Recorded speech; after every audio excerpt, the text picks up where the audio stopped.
সুপ্রিয় শ্রোতা, লক্ষ্মীজ স্টুডিওর ধারাবাহিক আয়োজনে আপনারা শুনছেন সৈয়দ মুজতবা আলীর বিখ্যাত ভ্রমণ কাহিনী দেশে বিদেশে। আজ থাকছে দেশে বিদেশের ৮৮তম পর্ব। ফিরে দেখি সর্বত্র বরফ, দূরের গোড়ায় আব্দুর রহমান আর ঘরের ভেতর গনগনে আগুন। আমি তখন শীতে জমে গিয়েছি।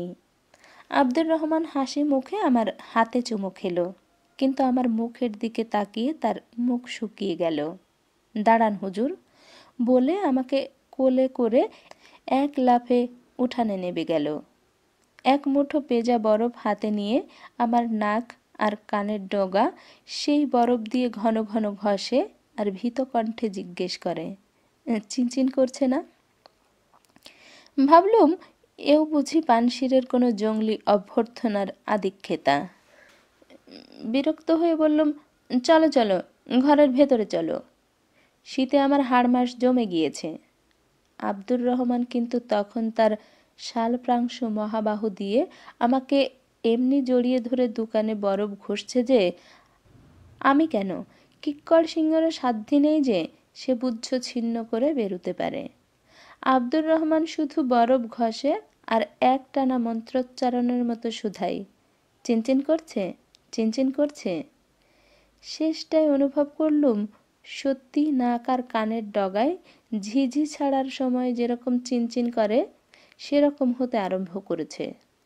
আব্দুর রহমানকে সে খবরটা দেওয়া মাত্রই সে আমাকে কোলে করে আরেক লাফে ঘরে ঢুকলো, কিন্তু বসালো আগুন থেকে দূরে ঘরের আরেক কোণে।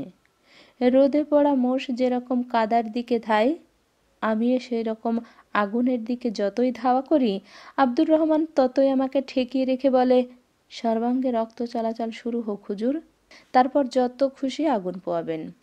ততক্ষণে সে আমার জুতো খুলে পায়ের আঙুলগুলো পরখ করে দেখছে সেগুলোর রং কতটা নীল। আব্দুর রহমানের চেহারা থেকে আন্দাজ করলুম নীল রঙের প্রতি তার গভীর বিতৃষ্ণা। ঘষে ঘষে আঙুলগুলোকে যখন বেশ বেগুনি করে ফেলল, তখন সে চেয়ার শুদ্ধ আমাকে আগুনের পাশে এনে বসালো। আমি ততক্ষণে দস্তানা খুলতে গিয়ে দেখি কমলি ছড়তে চায় না, আঙুল ফুলে কলাগাছ হয়ে গিয়েছে। দুষ্টু ছেলে যেরকম খাওয়ার সময় মাকে পেট কামড়ানোর খবর দেয় না, আমিও ঠিক সেরকম আঙুল ফোলার খবরটা চেপে গেলুম। সরল আব্দুর রহমান ওদিকে আমার পায়ের তদারক করছে, আমি ওদিকে আগুনের সামনে হাত বাড়িয়ে আরাম করে দেখি কলা গাছ বটগাছ হতে চলেছে। ততক্ষণে আব্দুর রহমান লক্ষ্য করে ফেলেছে যে আমার হাত তখনও দস্তানা পরা। টমেটোর মতো লাল মুখ করে আমাকে শুধালো, হাতের আঙুলও যে জমে গিয়েছে সে কথাটা আমায় বললেন না কেন? এই প্রথম তার রাগ দেখলুম। ভৃত্য আব্দুর রহমানের গলায় আমির আব্দুর রহমানের গলা শুনতে পেলুম। আমি চি চি করে কি একটা বলতে যাচ্ছিলুম। আমার দিকে কান না দিয়ে বলল, চা খাওয়ার পরও যদি দস্তানা না খোলে তবে আমি কাঁচি দিয়ে কেটে ফেলবো। আমি শুধালাম, কি কাটবে, হাত না দস্তানা? আব্দুর রহমান অত্যন্ত বেরসিক। আমি আরো ঘাবড়ে গেলুম, কিন্তু শুধু আমিই ঘাবড়াইনি। দস্তানা পর্যন্ত আব্দুর রহমানের গলা শুনে বুঝতে পেরেছে যে সে চটে গেলে দস্তানা দস্ত কাউকে আস্ত রাখবে না। চায়ের পেয়ালায় হাত দেবার পূর্বেই অক্টোপাসের পঞ্চপাশ খসে গেল। সে রাত্রে আব্দুর রহমান আমাকে 7 তাড়াতাড়ি খাইয়ে দিয়ে আপন হাতে বিছানায় শুইয়ে দিল। লেপের তলায় আগেই গরম জলের বোতল ফ্লানেলে পেঁচিয়ে রেখে দিয়েছিল। সেটাতে পা ঠেকিয়ে আমি মুনি ঋষিদের সিংহাসনে পদাঘাত করার সুখ অনুভব করলুম। পেটের ভিতর চর্বির ঘন শুরুয়া, লেপে চাপা গরম বোতলের ওম, আর আব্দুর রহমানের বাঘের থাবার ডলায় মলায়, তিনে মিলে এক পলকেই চোখের পলক বন্ধ করে ফেলেছিলুম। সমস্ত কাহিনীটি যে এত বাখানিয়া বললুম তার প্রধান কারণ আমার দৃঢ় বিশ্বাস এ বই কোনোদিনও কারো কোনো কাজে লাগবে না। আর আজকের দিনের ভারতদণ্ডিন কমিউনিস্টরা বলেন, যে আর্ট কাজে লাগে না সে আর্ট আর্টই নয়। অর্থাৎ শিবলিঙ্গ দিয়ে যদি দেয়ালের মশারির পেরেক পোতা না যায় তবে সে শিবলিঙ্গের কোনো গুণ নাই, তার কপালে আগুন। তবু যদি কোনোদিন পাকচক্রে ফ্রস্ট বিটন হন তবে প্রলেতেরিয়ার প্রতীক ওঝা আব্দুর রহমানকে স্মরণ করে তার দাওয়াই চালাবেন, সেরে উঠবেন নিশ্চয়ই, এবং তখন যেন আপনার কৃতজ্ঞতা আব্দুর রহমানের দিকে ধায়। আব্দুর রহমানের প্রাপ্য প্রশংসা আমি কেতাবের মালিক রূপে কেড়ে নিয়ে শোষক বুর্জোয়া নামে পরিচিত হতে চাই না। পরদিন সকালবেলা দেখি 3 মাইল বরফ ভেঙে বৃদ্ধ মীর আসলাম এসে উপস্থিত। বললেন, আত্মজনের বাচনিক অবগত হইলাম তুমি কল্য রজনীর প্রথম জামে প্রত্যাবর্তন করিয়াছ। কুশল সন্দেশ কহ। শৈত্যাধিক্যে পথিমধ্যে অত্যাধিক ক্লেশ হও নাই তো? আমি আব্দুর রহমানের কবিরাজির সালঙ্কার বর্ণনা দিলে মীর আসলাম বললেন, নাতি দীর্ঘ দিবস তথা সর্বরীর প্রথম জামি শতশ্চল শকট আরোহীকে শিশিরবদ্ধ করিতে সক্ষম, কৃষাণুর সংস্রব হইতে রক্ষা করিয়া তোমার পরিচারক বিচক্ষণের কর্ম করিয়াছে। অপিচ লক্ষ্য কর নাই, আতপতাপে দগ্ধ হইয়া স্বগৃহে প্রত্যাবর্তন মাত্রই সুশীলা জননী তদ্দণ্ডেই শীতল জল পান করিতে নিষেধ করেন, অবগাহন কক্ষ উন্মোচন করেন না। শঙ্করদ্বয় আয়ুর্বেদের একই সূত্রে গ্রথিত। হক কথা। বললুম, ইউরোপে আমানুল্লাহ সংবর্ধনা নিয়ে হিন্দুস্থানের হিন্দু মুসলমান বড়ই গর্ব অনুভব করছে। মীর আসলাম গম্ভীর কণ্ঠে বললেন, বিদেশে সম্মানপ্রাপ্ত নৃপতির সম্মান স্বদেশে লাঘব হয়। এ যেন চাণক্য শ্লোকের 3য় ছত্র। ভাবলুম জিজ্ঞাসা করি, মহাশয় ভারতবর্ষে কোন শাস্ত্র অধ্যায় করেছিলেন, মুসলমানি না হিন্দুয়ানি? কিন্তু চেপে গিয়ে বললুম, আমানুল্লাহ বিদেশে সম্মান পাওয়াতে স্বদেশে সংস্কার কর্ম করার সুবিধে পাবেন না? মীর আসলাম বললেন, সংস্কার পঙ্কে যে নৃপতি কণ্ঠমগ্ন, বৈদেশিক সম্মান মুকুটের গুরুভার তাহাকে অধিকতর নিমজ্জিত করিবে। আমি বললুম, রানী সুরাইয়াকে দেখবার জন্য প্যারিসের ছেলে বুড়ো পর্যন্ত রাস্তায় ভিড় করে ঘন্টার পর ঘন্টা ঠায় দাঁড়িয়ে রয়েছে। মীর আসলাম বললেন, ভদ্র, অদ্য যদি তুমি তোমার পদদ্বয়ের ব্যবহার পরিত্যাগপূর্বক মস্তক পরি দণ্ডায়মান হও, তবে তোমার মতো স্বল্প পরিচিত মনুষ্যেরও এবম্ভিদ বাতুলতা নিরীক্ষণ করিবার জন্য কাবুলহট্ট সম্মিলিত হইবে। আমি বললুম, কি মুশকিল, তুলনাটা আদপেই ঠিক হলো না। রানী তো আর কোনো রকম পাগলামি করছেন না। মীর আসলাম বললেন, মুসলমান রমণীর পক্ষে তুমি অন্য কোন বাতুলতা প্রত্যাশা করো? অবগুণ্ঠন উন্মোচন করিয়া প্রশস্ত রাজবর্তে কোন মুসলমান রমণী এবম্ভিদ অশাস্ত্রীয় কর্ম করিতে পারে? আমি বললুম, আপনি আমার চেয়ে ঢের বেশি কুরআন হাদিস পড়েছেন, মুখ দেখানো তো আর কুরআন হাদিসে বারণ নেই। মীর আসলাম বললেন, আমার ব্যক্তিগত শাস্ত্রজ্ঞান এ স্থলে অবান্তর, পার্বত্য উপজাতির শাস্ত্রজ্ঞান এই স্থলে প্রযোজ্য, তাহা তোমার অজ্ঞাত নহে। আমি আলোচনাটা হালকা করার জন্য বললুম, জানেন, ফরাসি ভাষায় সুরির শব্দের অর্থ মৃদু হাসি। রানী সুরাইয়ার নাম তাই প্যারিসের সকলের মুখে হাসি ফুটিয়েছে। মীর আসলাম বললেন, আমির হবিবুল্লাহর নামের অর্থ প্রিয়তম বান্ধব। ইংরেজ শতবার এই শব্দার্থের প্রতি আমিরের দৃষ্টি আকর্ষণ করত শপথ গ্রহণ করিয়াছে, কিন্তু যখন শত্রু হস্ত্রের লৌহকিলক তাহার কর্ণকুহরে প্রবেশ করিবার উপক্রম করিল, তখন হবিবুল্লাহর কোন হবিব তাহাকে স্মরণ করিল? অপিস হবিবুল্লাহর হবিববর্গই তাহাকে পুলসিরাতের প্রান্তদেশে অকারণে অসময়ে দণ্ডায়মান করাইয়া দিল।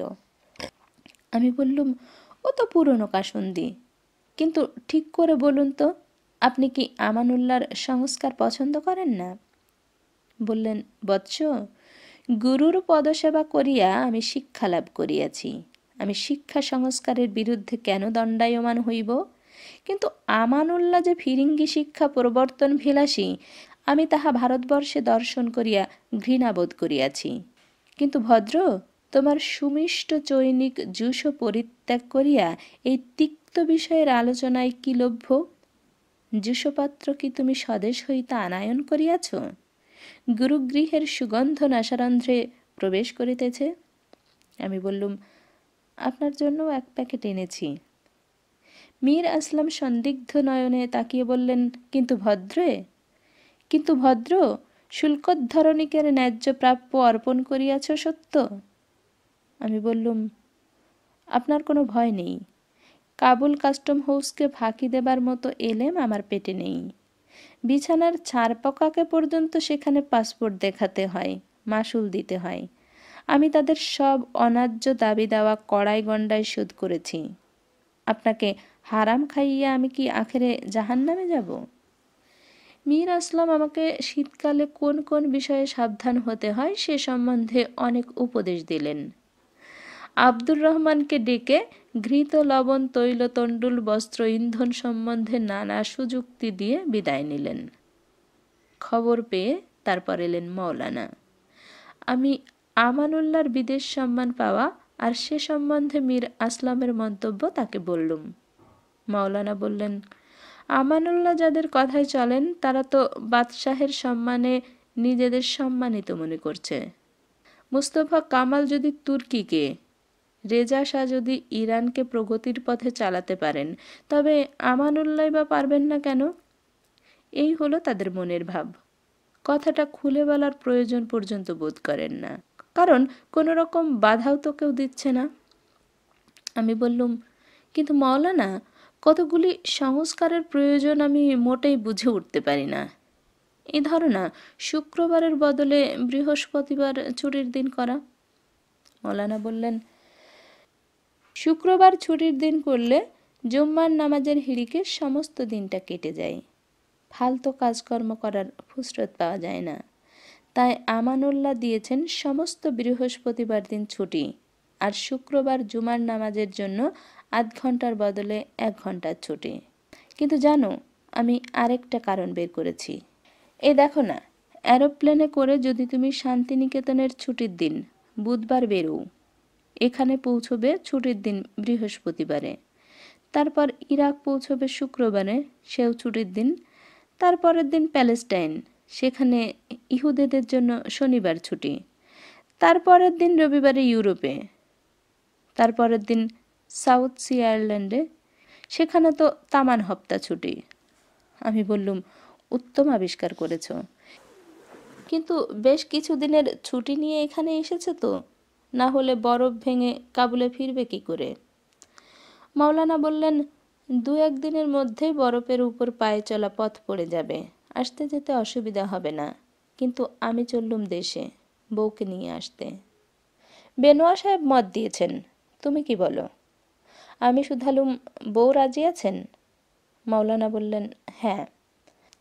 তবে আর কাবুল অমৃতসরে প্লেবিসিট নিয়ে ঘুরে বেড়াচ্ছ কেন? তোমাদেরই ভাষায় তো রয়েছে বাপু, মিয়া বিবি রাজি, কিয়া করেগা কাজী। মনে মনে বললুম, বগদান গেছেন। তোমার দাড়িটির দর্শনও এখন আর কিছুদিনের তরে পাবো না। নতুন বউয়ের কাতাব কান্তা হতে অন্তত 6টি মাস লাগার কথা। মৌলানা চলে যাওয়ার পর আব্দুর রহমানকে ডেকে বললুম, দাও তো হে কুর্সিখানা জানালার কাছে বসিয়ে, বাকি শীতটা তোমার ওই বরফ দেখেই কাটাবো। আব্দুর রহমানের বর্ণনা মাফিক সব রকমের বরফই পড়ল, কখনো পেজা পেজা, কখনো গাদা গাদা, কখনো ঘূর্ণিবায়ুর চক্কর খেয়ে 10 দিক অন্ধকার করে, কখনো আসচ্ছ জবনিকার মতো গিরিপ্রান্তর ঝাপসা করে দিয়ে, কখনো অতি কাছে আমারই বাতায়ন পাশে, কখনো বহু দূরে সান্যশ্লিষ্ট হয়ে শিখর চুম্বন করে। আস্তে আস্তে সব কিছু ঢাকা পড়ে গেল। শুধু পত্র বিবর্জিত চিনার গাছের সারি দেখে মনে হয় দাঁত ভাঙা পুরনো চিরুনিখানা ঠাকুরমা যেন দেয়ালের গায়ে খাড়া করে রেখে বরফের পাকা চুল এলিয়ে দিয়ে ঘুমিয়ে পড়েছেন। কিন্তু আব্দুর রহমান মর্মাহত। আমাকে প্রতিবার চা দেবার সময় একবার করে বাইরের দিকে তাকায় আর আর্তস্বরে বলে, না হুজুর, এ বরফ ঠিক বরফ নয়, এ শহুরে বরফ, বাবুয়ানি বরফ। সত্যিকার খাঁটি বরফ পড়ে পানশিরে। চেয়ে দেখুন, বরফের চাপে এখনো গেট বন্ধ হয়নি। মানুষ এখনো দিব্যি চলাফেরা করছে, ফেঁসে যাচ্ছে না। আব্দুর রহমানের ভয় পাছে আমাকে বোকা পেয়ে কাবুল উপত্যকা তার ভেজাল বরফ গছিয়ে দেয়। নিতান্তই যদি কিনতে হয় তবে আমি যেন কিনি আসল খাঁটি মাল, মেড ইন পানশির। শীত আর বসন্ত ঘরে বসে ডুবসাঁতার দিয়ে কাটাতে হলো। এদেশে বসন্তের সঙ্গে আমাদের বর্ষার তুলনা হয়। সেখানে গ্রীষ্মকালে ধরণী তপ্ত শয়নে পিপাসার্ত হয়ে পড়ে থাকেন। আষাঢ়স্য যে কোনো দিবসেই হোক ইন্দ্রপুরীর নববর্ষণ বারতা পেয়ে নতুন প্রাণে সঞ্জীবিত হন। এখানে শীতকালে ধরিত্রী প্রাণহীন স্পন্দনবিহীন মহানিদ্রায় লুটিয়ে পড়েন। তারপর নববসন্তের প্রথম রৌদ্রে চোখ মেলে তাকান। সে তাকানো প্রথম ফুটে ওঠে গাছে গাছে। দূর থেকে মনে হলো ফ্যাকাশে সাদা গাছগুলোতে বুঝি কোনো রকম সবুজ পোকা লেগেছে। কাছে গিয়ে দেখি গাছে অগুন্তি ছোট্ট ছোট্ট পাতার কুড়ি, জন্মের সময় কুকুরছানার বন্ধ চোখের মতো। তারপর কয়েকদিন লক্ষ্য করিনি। হঠাৎ একদিন সকালবেলা দেখি সেগুলো ফুটেছে আর দুটি দুটি করে পাতা ফুটে বেরিয়েছে। গাছগুলো যেন সমস্ত শীতকাল বক পাখির মতো ঠায় দাঁড়িয়ে থাকার পর হঠাৎ ডানা মেলে ওড়ার উপক্রম করেছে। সহস্র সহস্র সবুজ বলাকা যেন মেলে ধরেছে লক্ষ লক্ষ অঙ্কুরের পাখা। ছিন্ন হয়েছে বন্ধন বন্দির। গাছে গাছে দেখুন হাসি, পাতায় পাতায় আড়াআড়ি। কে কাকে ছেড়ে তাড়াতাড়ি গজিয়ে উঠবে। কোনো গাছ গোড়ার দিকে সাড়া দেয়নি। হঠাৎ একদিন একসঙ্গে অনেকগুলো চোখ মেলে দেখে আর সবাই ঢের এগিয়ে গেছে। সে তখন এমনি জোর ছুট লাগালো যে দেখতে না দেখতে আর সবাইকে পেছনে ফেলে বাজি জিতে মাথায় আইভি মুকুট পরে সগর্বে দুলতে লাগলো। কেউ সারা গায়ে কিছু না পরে শুধু মাথায় সবুজ মুকুট পরল।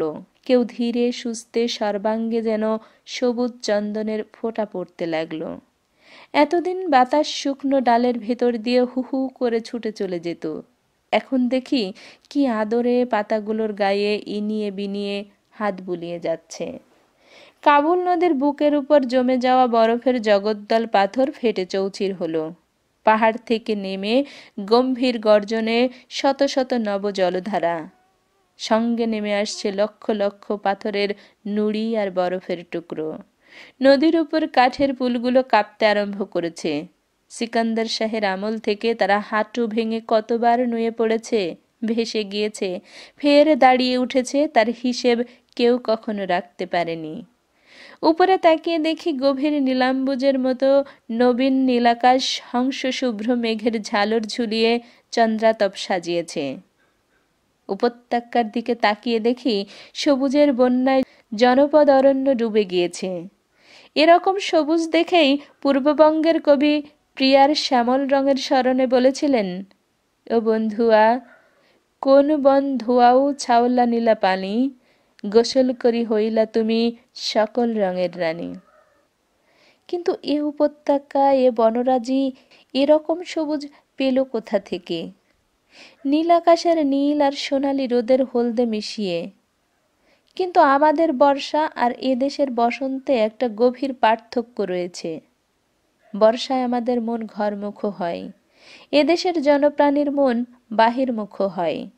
গাছপালার সঙ্গে মানুষে যে সুপ্তথিত নব যৌবনের স্পন্দন অনুভব করে, তারই স্মরণে কবি বলেছেন, শপথ করিনু রাত্রে পাপ পথে আর যেন নাহি ধাই, প্রভাতে দাঁড়েতে দেখি শপথঘ্না মধুরিতু।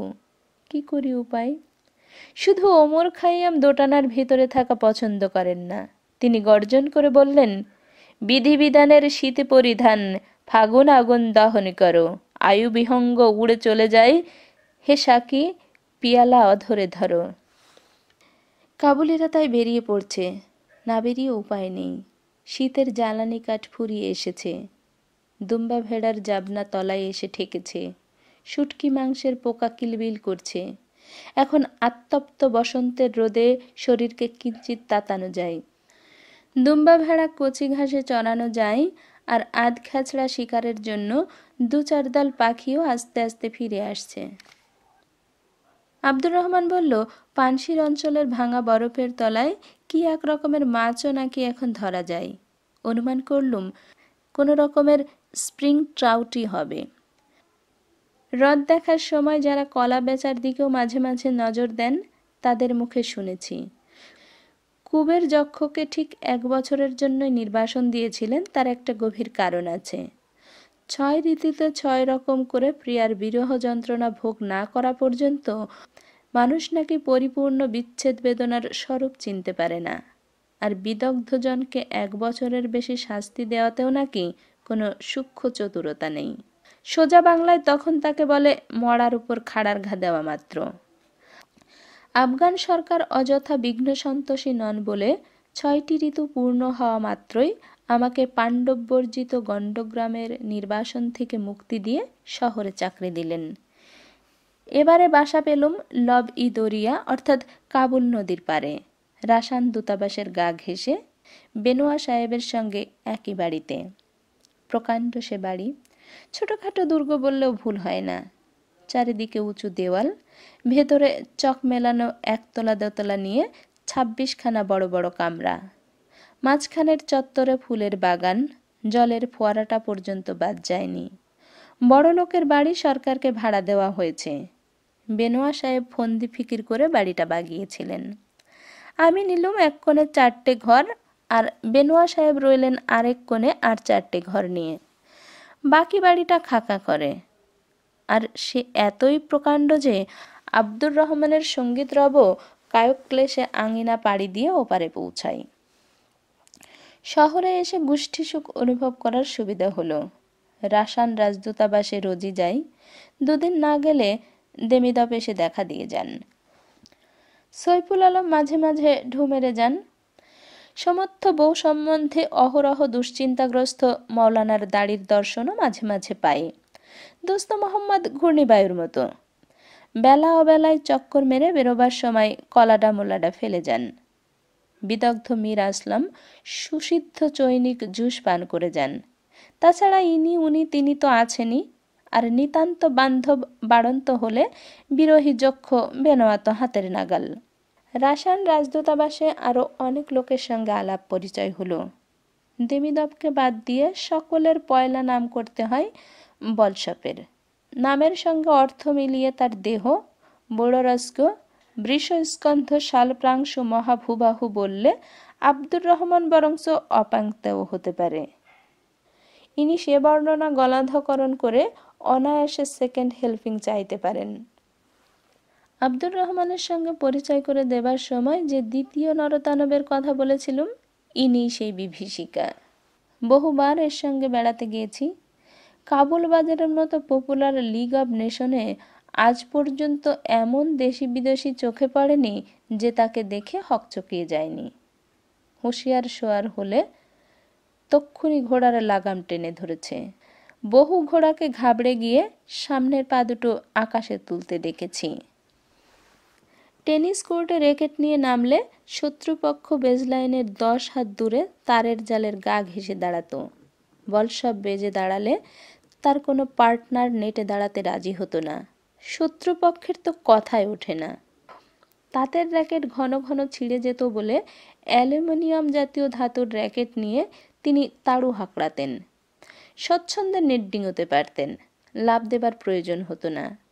আর ঝোলা নেট টাইট করার জন্য এক হাতে হ্যান্ডেল ঘোরাতেন, মেয়েরা যেরকম সেলাই কলের হাতল ঘোরায়। শুনেছি বিলেতে কোনো কোনো ফিল্ম নাকি 16 বছরের কম বয়স হলে দেখতে দেয় না, চরিত্র দোষ হবে বলে। যাদের ওজন 160 পাউন্ডের কম তাদের ঠিক তেমনি বলশেপের সঙ্গে হ্যান্ডশেক করা বারণ ছিল, পাছে হাতের নাড়া কাঁধ থেকে খসে যায়। মহিলাদের জন্য পৃথক ব্যবস্থা। বীরপুরুষ হিসেবে রাসান রাজদূতাবাসে বলশেফের খাতির ছিল। 1916 সাল থেকে বলশেভিক বিদ্রোহের শেষ পর্যন্ত তিনি দেশে বিদেশে বিস্তর লড়াই লড়েছেন। 1916-17 সালের শীতকালে যখন রুশ বাহিনী পোল্যান্ডে লড়াইয়ে হেরে পালায়, তখন বলশভ রাশিয়ান ক্যাভালরিতে ছোকরা অফিসার। সেবারে ঘোড়ায় চড়ে পালাবার সময় তার পিঠের 14 জায়গায় জখম হয়েছিল। বিস্তর ঝোলাঝুলির পর একদিন শার্ট খুলে তিনি আমায় দাগগুলো দেখিয়েছিলেন। কোনোটা তখনও 1/2 ইঞ্চি পরিমাণ গভীর।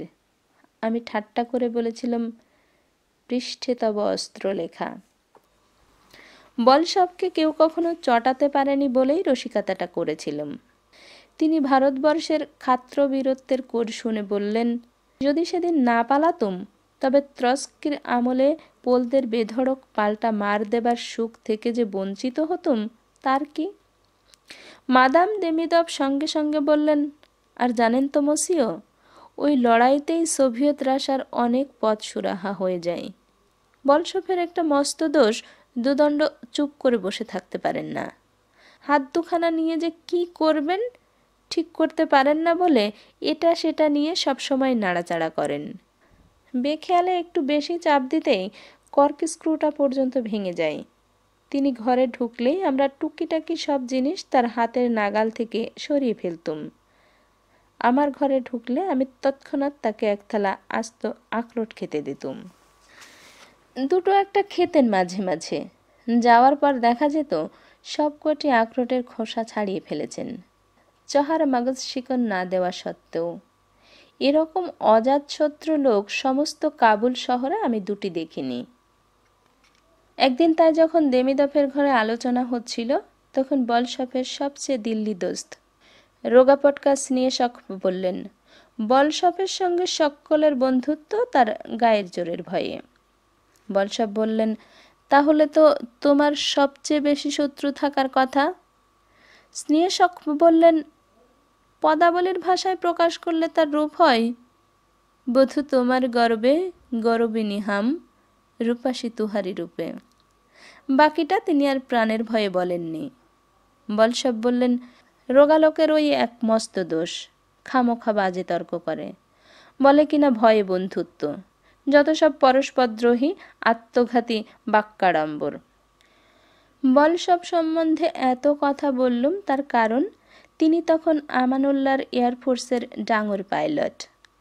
বলশেভিক বিদ্রোহ জুড়িয়ে গিয়ে থিতিয়ে যাওয়ায় তার সংকটাকাঙ্ক্ষী মন কাবুলে এসে নতুন বিপদের সন্ধানে আমানুল্লাহর চাকরি নিয়েছিল। শেষ দিন পর্যন্ত তিনি আমানুল্লাহর সেবা করেছিলেন।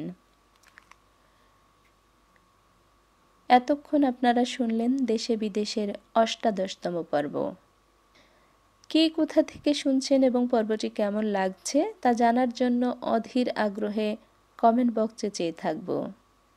আগের ১৭টি পর্বের অডিও বুক লিঙ্ক এই ভিডিও ডেসক্রিপশন বক্সে পেয়ে যাবেন।